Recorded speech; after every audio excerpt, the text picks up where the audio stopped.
guys! Welcome back sa aking channel. So sa video na to, isi-share ko sa inyo kung paano nga ba tayo makaka-order ng isang item kahit 10 pesos lang yung halaga nang walang binabayarang shipping fee. Kaya naman kung hindi mo pa alam gawin to or kung hindi mo pa ito nagagawa at kung interesado kayo sa video na to, tara na't umpisahan na natin. So let's go! Ayan, so itatap ko nga muna itong aking Lazada app. So for example nga, ay gusto mong umorder ng isang item.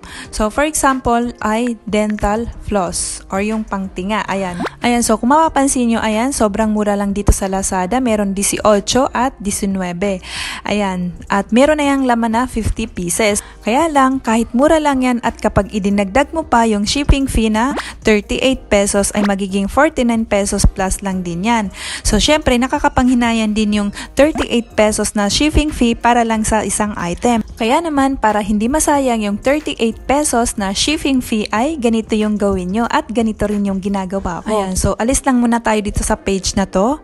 I-back lang natin hanggang sa mapunta tayo dito. Pagkatapos ay pindutan lang natin itong kulay yellow. Yang may nakalagay na choice. Pagkapindot naman natin yan ay ganito yung lalabas. So dito, pwede mo nga dito i-search or i-type yung gusto mong bilhin na item. So kanina, ang gusto nga natin for example is yung dental floss. Ayan, so i-type lang natin dito. Pagka-type natin dyan ay lalabas na nga dito yung mga dental floss. Ayan, so pili lang kayo dyan. Pagka-pili nyo ay pindutin nyo lang itong may nakalagay na sign na plus. Ayan, yung kulay yellow na yan.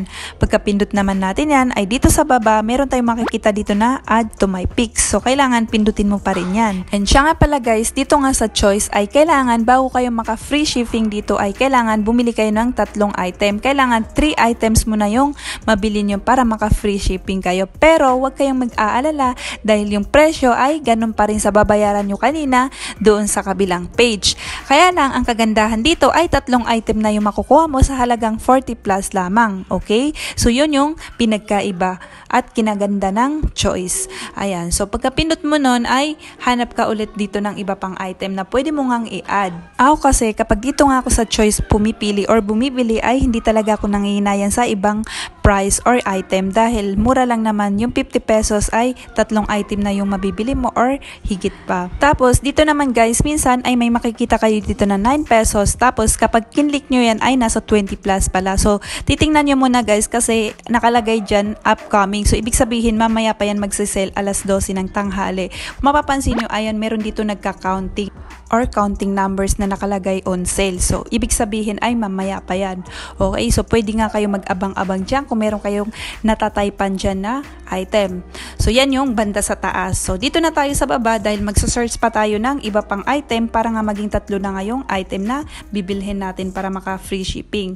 Ayan, so since wala naman akong makitang iba na gusto ko or kailangan ko talaga, so itong dental floss na lang din ang idadagdag ko para maging 3 na nga sila. So, kapag na-complete na natin yung 3 items na require nga ni choice ay pwede na nga natin ito pindutin itong checkout. Ayan, so kapag na-checkout nyo na ay pindutin nyo naman itong place order.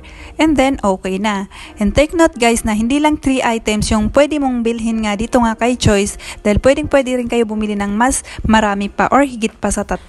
Basta ang importante ay 3 items yung bibili natin dito kasi mura lang naman din yung mga ibang halaga nito. Okay?